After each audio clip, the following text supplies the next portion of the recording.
askanu Sénégal maa ngi leen di nuyu kenn ku ci nekk ci turam ak santam di ko nuyu ak fépp fu ñu mën a dégloo ñu bàyyi xel wala di ñu seetaan ci àdduna di nuyu ñëpp di woote daje bi ginnaaw bi nga xamante ni dama jóge ci benn tournée politique nationale boo xamante ni commencé naa ko weer yi tournée boobu li ko waral mooy samp drapeau Guelwaar ci biir Sénégal samp drapeau Guelwaar ci xolu Sénégal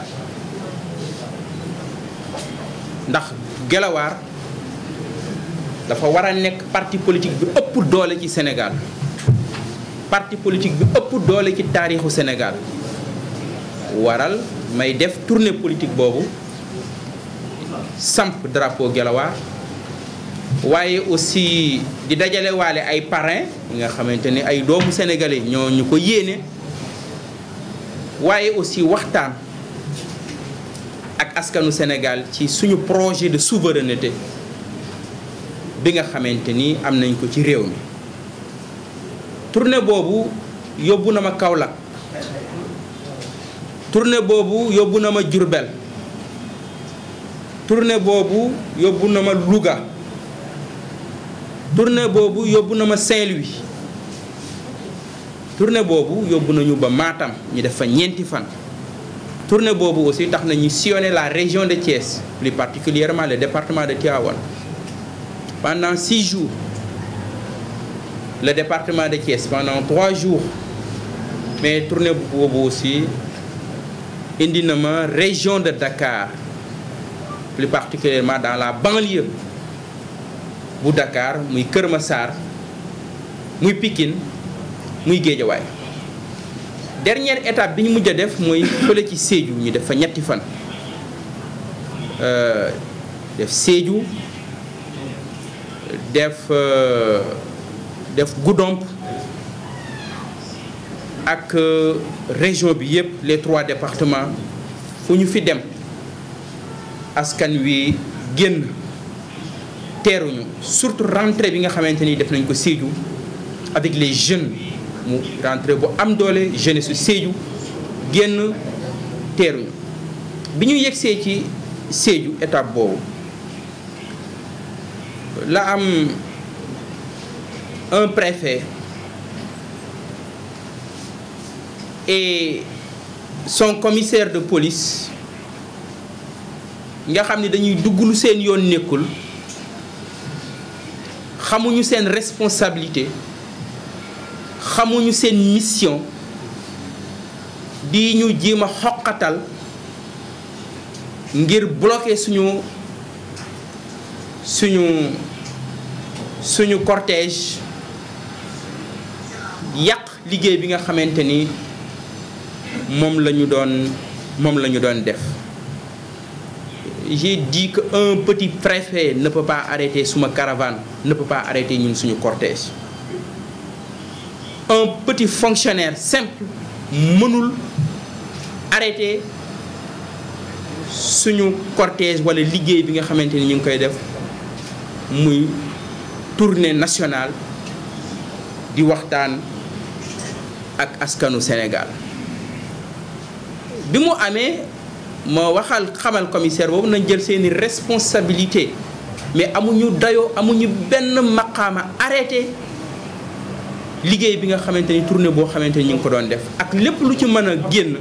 na xam ni moom préfet boobu ak commissaire de police am ñoom ñooy nekk responsable situation boobu. ma bëgg a taxaw ci loolu ndax def naa 8 régions du Sénégal war a entamer 9e 10e région je suis le seul leader je pense dans ce pays bu def 8 régions de tournée ci région bu mu dem lu mu néew def naa fa 3 jours nga yéen la presse nag am ngeen les leaders médiatiques que construit ñi leaders yi nga xam dañu construire seen base médiatique dans les médias mais moi je veux construire sama base politique au cœur du Sénégal profond 8 régions war a entamer 9e région foofu laa bëgg a avertir les préfets yi nga xamante ni ñu ngi ñuy xaar war naa dem Kaffrine war naa dem Tamba war naa dem Fatick war naa def Kolda ak Ziguinchor yooyu ñoo ma desi déglu leen bu baax li may wax je m'adresse à tous les préfets nañ ma dégg préfet bu mënta interdire Amadou Ba mu def tournée politique am yàlla xam na ni mënuloo interdire Babacar Diop mu def tournée politique am dama koy bam mani damay continuer sama tournée politique j'avertis préfet yi nga xamante ni seeni dëkk laa jëm préfet bu amul dayo préfet bu amul doole mën na wax Amadou Ba mu arrêté tournée politique yi Amadou Ba di def préfet bu mënul loolu yàlla xam na ni mënuloo tee Babacar Diop mu def tournée politique am je suis très clair je suis formel sur cette question bu Amadou Ba dee def tournée politique am dinaa def sama tournée politique am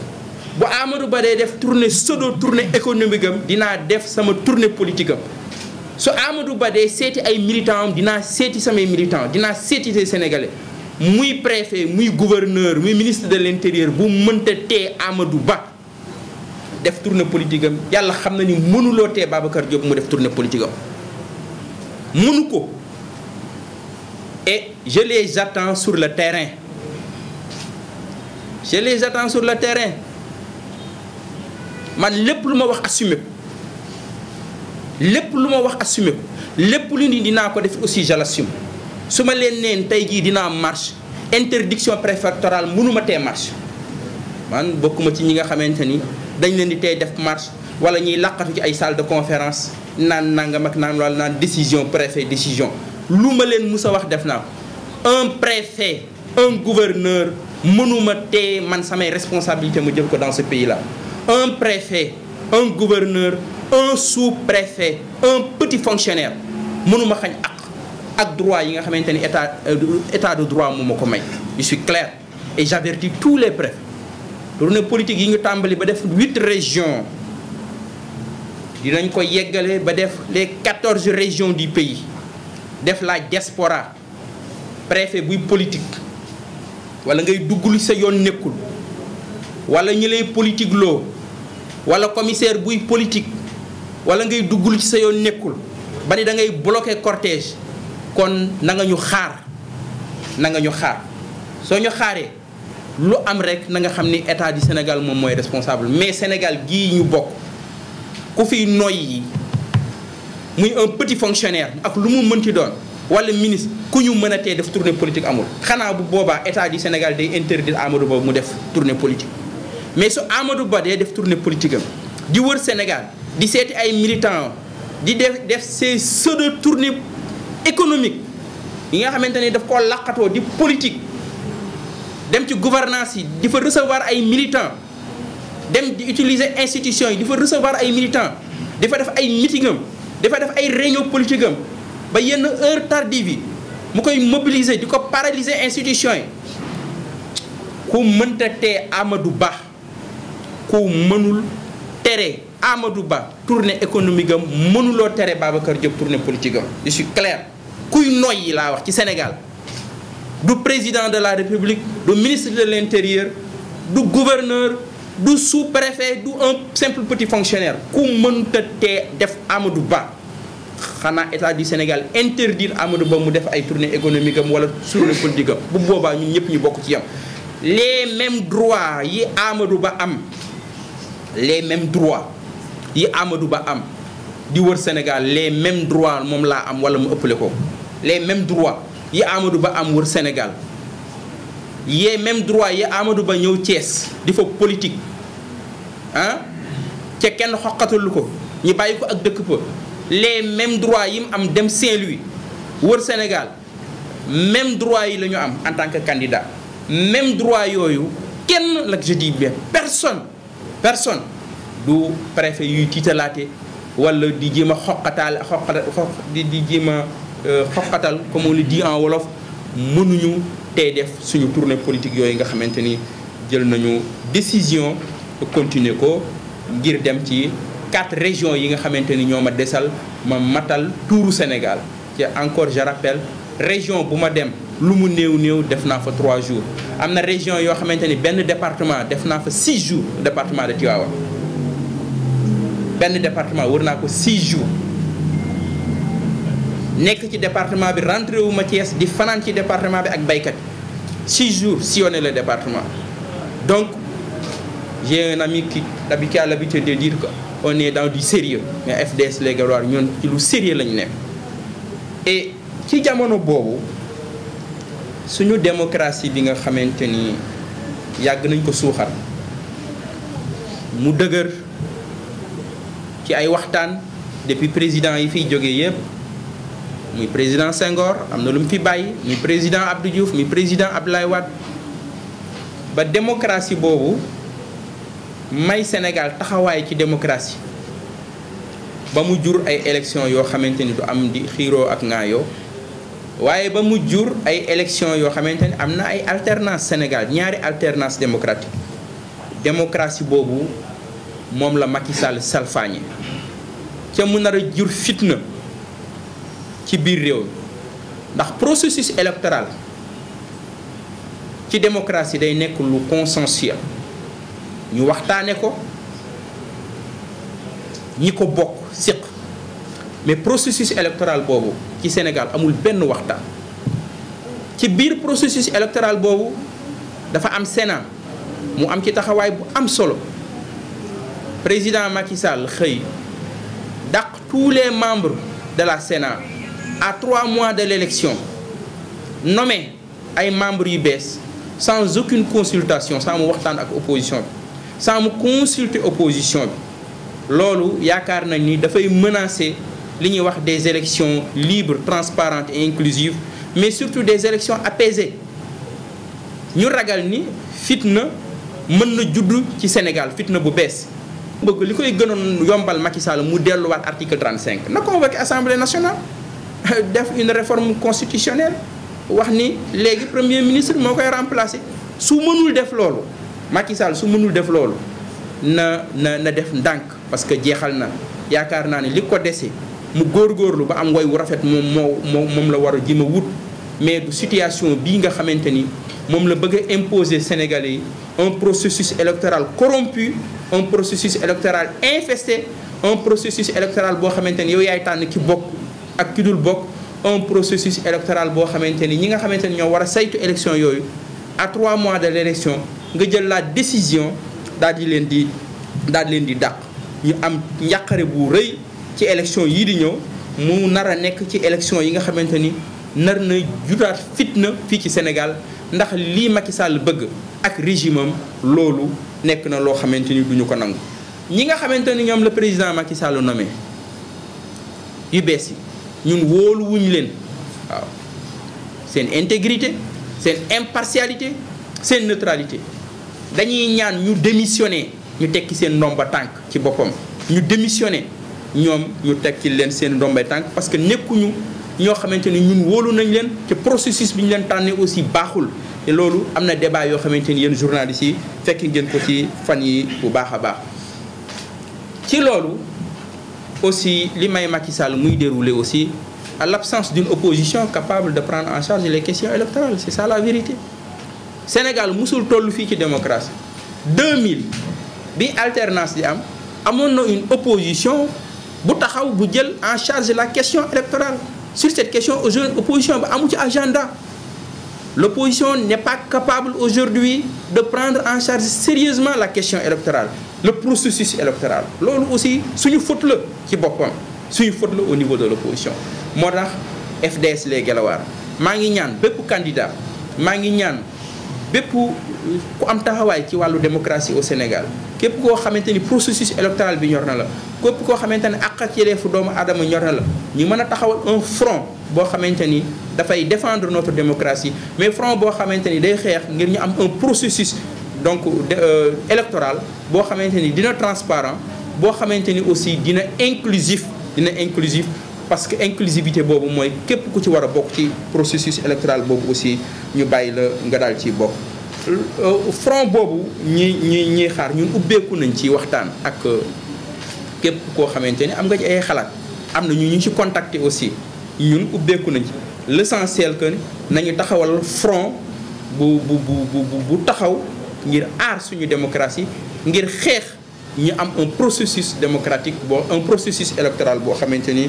dina jaar ci yoon. waaye loolu jotewul dara ak yenn xalaat yi nga xamante ni ñaa ngi koy wax di wax ay report élection. FDS contre na tout report de l'élection présidentielle. nañu respecter le calendrier républicain. calendrier républicain ci présidentiel dañ ko mus a respecté ci Sénégal depuis Senghor ba léegi. donc ñiy wax ay reporter élection FDS les Guelwaar d'accordul ci reporter élection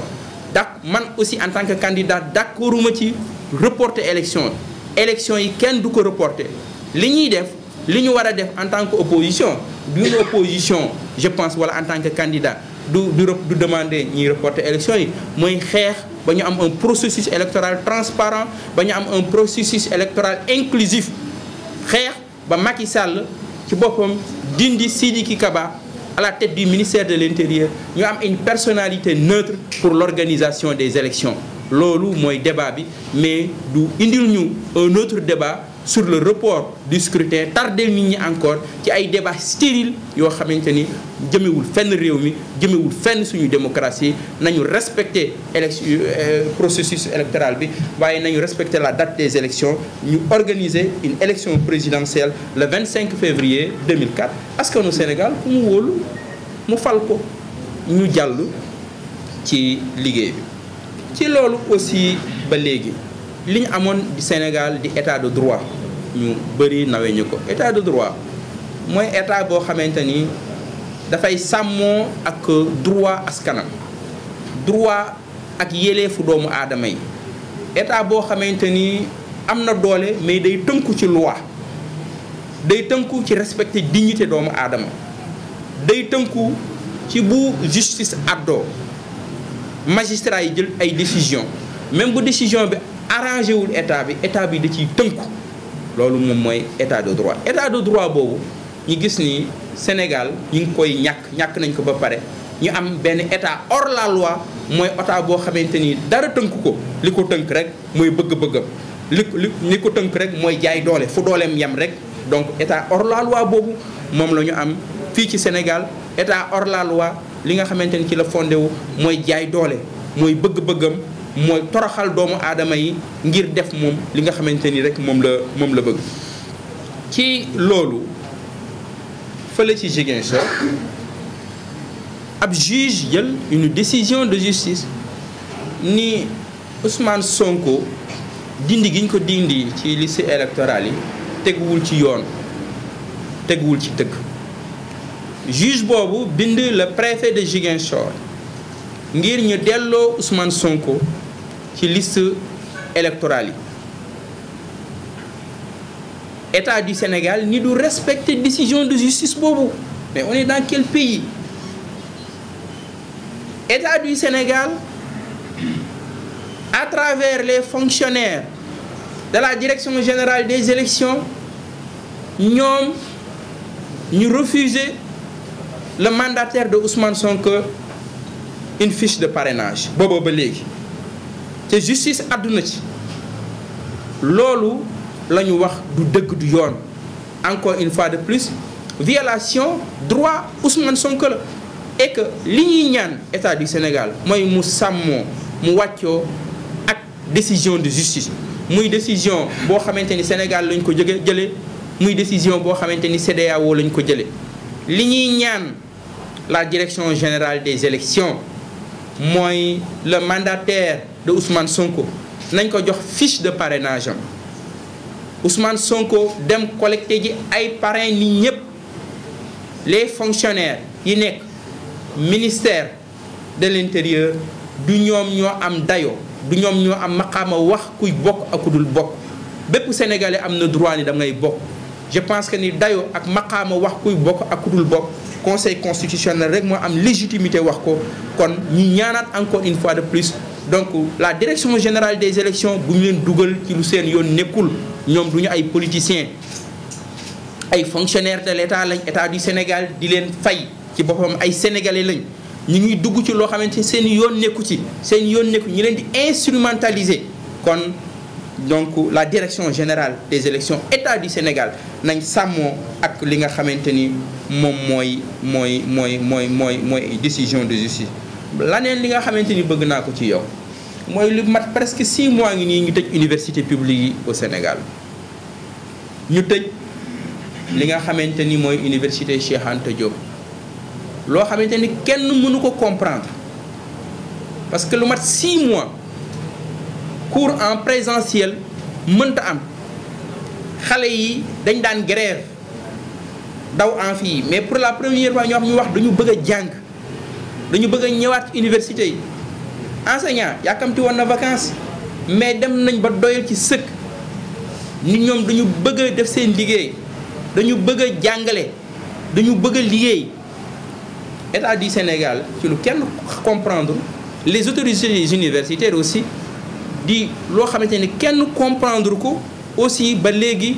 tëj les 2 campus muy le campus social muy le campus pédagogique donc ñu yàpp ni donc tëj googu ñu tëj université yi ak yàgg bii mu commencé yàgg lu grave la parce que luy sacrifier suñu doomu réew la luy sacrifier suñu jeunesse la amul fenn dans aucun pays un pays normal nag laay wax un pays normal dans aucun pays ce qui se passe comme ça qui vient nga fermer les universités sans aucune explication boobu ba léegi nit ñi mënuñu reprendre ngay wax waxu travaux nous pensons que ni jot na ñu ubbi université yi xale yi dem jàngi jot na ñu ubbi université yi jàngalekat yi dem jàng ci ñuy wax université yi nañ ubbi le campus social aussi parce que xale yi mënuñu dem jàngi nga ne da ngay tëj campus social parce que ñu ci bëri ay néew gi doole lañ ñu ci bëri dëkkuñu Dakar ñu ngi jógee à l'intérieur du pays suñu jógee à l'intérieur du pays seeni waajur néew doole bu ñu ñëwee Dakar nga tëj campus social boobu da nga leen di yokk ay jafe-jafe kon sur ce côté là sur cette question précise ñun ñi ngi rangé wu ci enseignants yi ñu ngi rangé wu ci position bi nga xamante ni moom la xale yi jàng aussi ñun aussi ci la ñu rangé wu di ko soutenir di leen soutenir pour que ñu ubbi université yi xale yi dem jàng université waruñu koo lié dara ak calendrier électoral ak processus électoral ñii defi élection nañ dem defi élection ñii jàngi dem jàngi ñii rasi dem rasi dem salaam. Et engagé une tournée nationale à l'intérieur du pays pour aller à la rencontre de notre peuple. En vérité,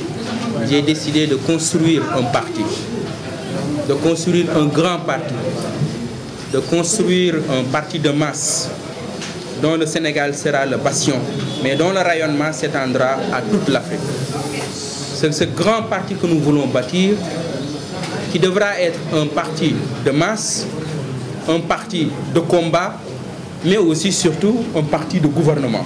Et ce parti-là, pour le bâtir, je suis obligé de sortir de Dakar, de sortir de Thiès, pour aller à la rencontre du Sénégal, pour aller à la rencontre du Sénégal profond.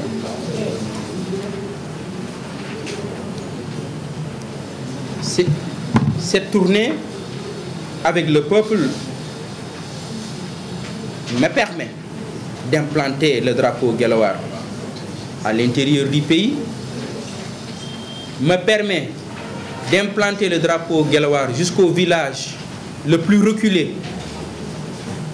du Sénégal, mais aussi de collecter des parrains, mais aussi partager notre projet de souveraineté pour le Sénégal. Cette tournée politique m'a conduit successivement à Kaolack, donc dans la région de Kaolack, où j'ai passé 3 jours. J'ai sillonné cette région. La région de Diourbel, la région de Louga, la région de Saint-Louis, la région de Matam, la région de Thiès, la région de Dakar, et la semaine dernière, j'ai sillonné la région de Sédhiou, où j'ai été accueilli de manière chaleureuse par la jeunesse de Sédhiou, par les femmes de Sédhiou, par les sages de Sédhiou, qui m'ont accueilli, avec lesquels j'ai discuté, j'ai échangé avec eux sur le projet que je nourris pour le Sénégal. je dois signaler que l'étape de Sédhiou a été mouvementée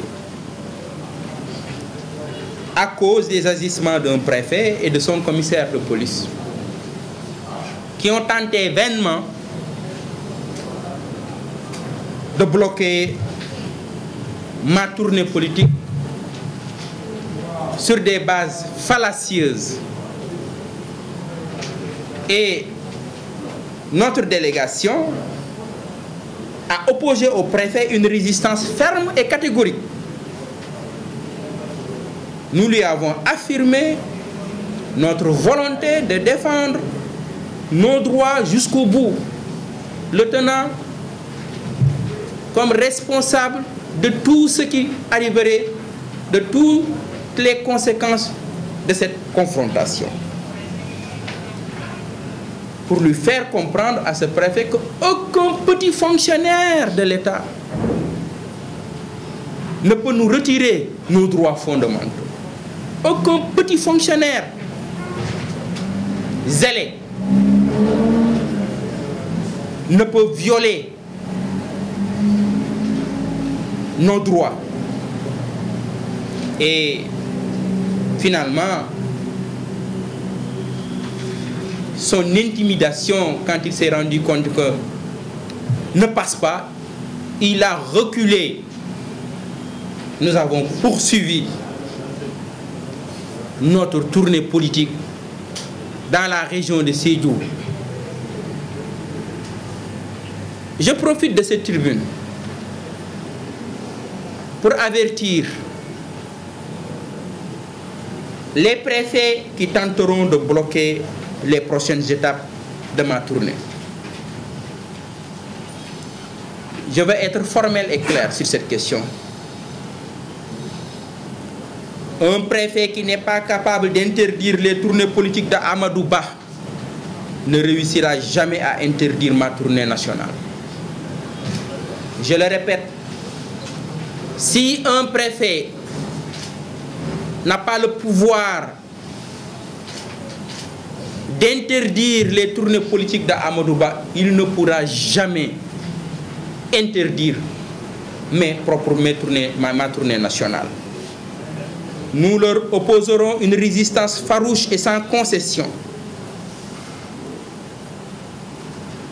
Amadou Ba a le droit de faire le tour du Sénégal. Nous sommes candidats, je suis candidat. J'ai le même droit. Nous avons les mêmes droits aujourd'hui. Nous avons les mêmes droits et ils auront des mêmes droits pour continuer de faire le tour du Sénégal. Si les gouverneurs et les préfets veulent nous empêcher de faire nos tournées, ils n'ont qu'à interdire à Amadou Ba de faire ses tournées. Amadou Ba fait le tour du Sénégal. Il est venu à Thiès faire sa politique politicienne. Il a utilisé les institutions de l'État, la gouvernance, pour recevoir des militants politiques, pour recevoir des militants de l'APR, des militants de Benno Bokk Yakaar, des leaders politiques de l'APR, mobiliser tout le gouvernement pour faire sa politique. Et aucun gouverneur ne lui a pas rappelé la loi. Aucun préfet. Et s'il se cache derrière en nous disant déclaration de je ne sais quoi, occupation publique, mais quand même, si on veut collecter des parrains, qu'est-ce qu'on va faire? On va les collecter où? Ces parrains-là, là où sont les Sénégalais. Aucun préfet ne peut m'interdire de faire ma tournée. Je le dis de manière formelle. Aucun préfet. Je le dis de manière formelle. Aucun préfet ne pourra m'interdire de faire ma tournée. Je poursuis les tournées politiques et nous ferons le tour du Sénégal. Nous irons à Kaffrine. J'irai à Kaffrine. J'irai à Tambacounda. J'irai à Ziguinchor. J'irai à Kolda. J'irai à Fatick, chez Macky Sall. Parce qu'il a 2 titres fonciers, je lui ai retiré l'un. Au Fouta, ils m'ont dit Macky Yehi Baba Ari. Macky Yehi Baba Ari. Donc, j'irai dans cette belle région de Fatick pour aller à la rencontre de mes parents fatickois. Et eux, c'est des vrais Guelwaars. Je suis sûr que je serai le prochain vainqueur aussi dans cette région, comme je serai vainqueur dans toutes les autres régions du Sénégal. Et pendant ce temps, notre démocratie est menacée. Vous savez ce qui caractérise notre démocratie? notre culture démocratique. Notre culture politique, c'est le pluralisme politique. C'est l'organisation d'élections libres et transparentes et l'expression des libertés d'opinion, de presse, d'association. Mais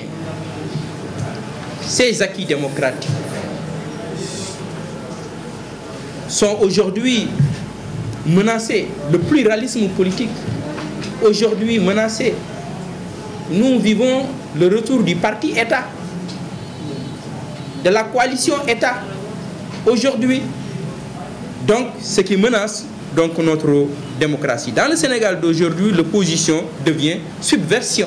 Vous avez vu ce qui est arrivé à nos parents de Pastef. Et le citoyen sujet et le chef de l'État est un monarque absolu. Le processus électoral n'est pas consensuel. Il est contrôlé de bout en bout par le régime en place pour servir ses intérêts. Comment comprendre? À 3 mois de l'élection, le président de la République, de manière unilatérale et brutale, prend la décision de limoger tous les membres du Sénat, de la Sénat. Parce que simplement la Sénat a demandé à ce que l'on donne une fiche de parrainage à Ousmane Sonko. Et comment comprendre aussi que de manière unilatérale, sans concertation aucune, le président de la République prend la décision de nommer des membres de la Sénat dont nous doutons de leur intégrité, de leur impartialité et de leur neutralité.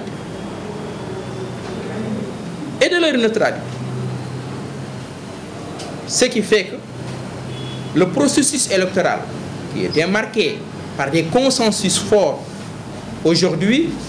donc, nous inquiète très sincèrement. Et cela montre quoi? Cela veut dire quoi? Cela veut dire que la désignation des nouveaux membres sans aucune consultation préalable de l'opposition est un précédent dangereux. Cette manière cavalière et brutale est source de tension et de violence pré- et post-électorale. Le Sénégal n'est pas à l'abri d'un nouveau cycle de violence. Pré- et post-électoral. La prochaine présidentielle risque de faire partie des plus violentes de l'histoire de notre pays. Nous récusons les nouveaux membres de la Sénat. Nous mettons en doute la neutralité de ces nouveaux membres, leur intégrité, leur impartialité, au nom donc de l'honneur et de la stabilité du pays. Nous les appelons à démissionner. Nous appelons les nouveaux membres de la Sénat à rendre leur démission au nom de l'honneur et de la stabilité du pays. Mais il faudra reconnaître l'absence d'une opposition capable de prendre aujourd'hui le processus électoral. C'est ça qui a permis à M. Macky Sall d'arriver à ce niveau. L'absence d'une opposition capable de prendre en charge le processus électoral. Et ce qui fait que nous en appelons à la construction d'un large front de l'opposition et de tous les candidats pour exiger des élections libres, transparentes et inclusives. Le moment est venu de nous unir autour de l'essentiel. L'essentiel, c'est quoi? La sauvegarde de notre démocratie. Nous unir pour défendre notre démocratie. Nous unir pour défendre l'état de droit. FDS Les Guelwaars est ouvert à toute initiative allant dans ce sens. Mais nous récusons toute idée saugrenue de report de l'élection présidentielle. Ce débat ne nous engage pas. Nous exigeons, nous demandons l'organisation de la présidentielle à la date du 25 février 2024. Nous serons opposés à toute idée de report de la présidentielle. Et ce débat-là, je pense bien, ne profite pas à notre démocratie, ne profite pas au pays. C'est un débat qui va nourrir encore la confusion dans le pays. C'est pourquoi c'est un débat qui n'engage pas FDS Les Guelwaars, qui se prépare pour participer à la prochaine présidentielle. L'état de droit aujourd'hui encore est menacé au Sénégal. Parce que le refus de l'État de se soumettre au droit en appliquant les décisions de justice place le Sénégal définitivement dans ce que j'appelle la catégorie des États hors la loi.